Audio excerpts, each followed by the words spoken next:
It's a good thing you can't actually kill Dracula, otherwise Konami would have to stop making these great Castlevania games. Hi, I'm Greg Kasavin and I'm going to tell you all about Castlevania Aria of Sorrow for the GBA. It's the third Castlevania game for the Game Boy Advance and it's arguably the best one. It must be said though that Aria of Sorrow does very closely follow the blueprint used by its predecessors, Harmony of Dissonance, Circle of the Moon, and even 1997's Symphony of the Night.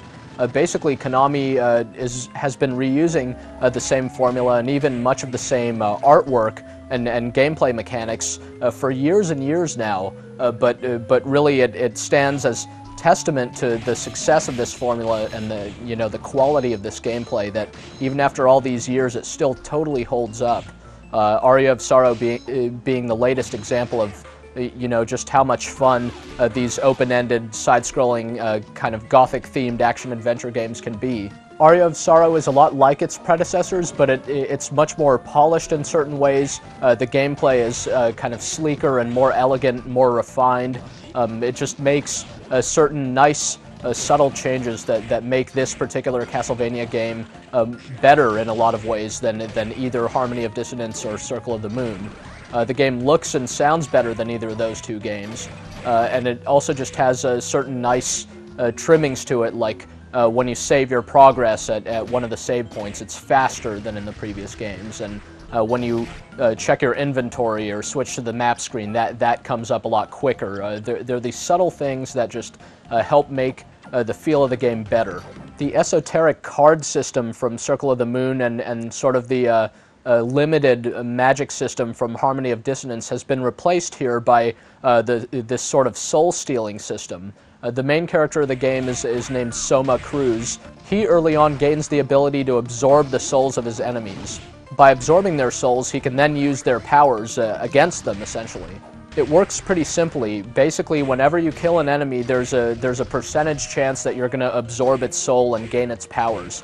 There are well over 100 different monsters in this game, so there are just tons and tons of these souls, and you basically equip them. They replace Castlevania's old sub-weapons, so if you destroy one of those skeletons that chucks bones at you, you might absorb its soul, and then you could chuck bones right back at them, or throw boomerang axes, or do all kinds of different things.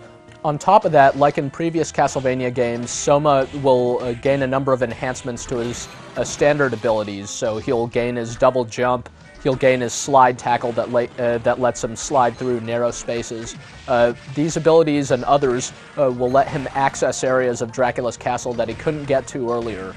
So again, Aria of Sorrow is much like previous Castlevania games where you'll be put forth into this big maze-like castle, mostly consisting of, long passageways and other enemy-infested areas. And you'll be able to go, seemingly wherever you want, but then you'll come to an impasse of some sort, like a chasm that you can't jump across, something like that, and you'll need to come back to it once you have the right powers, and then you'll be able to cross it and, fight the tough boss that's behind it and so forth.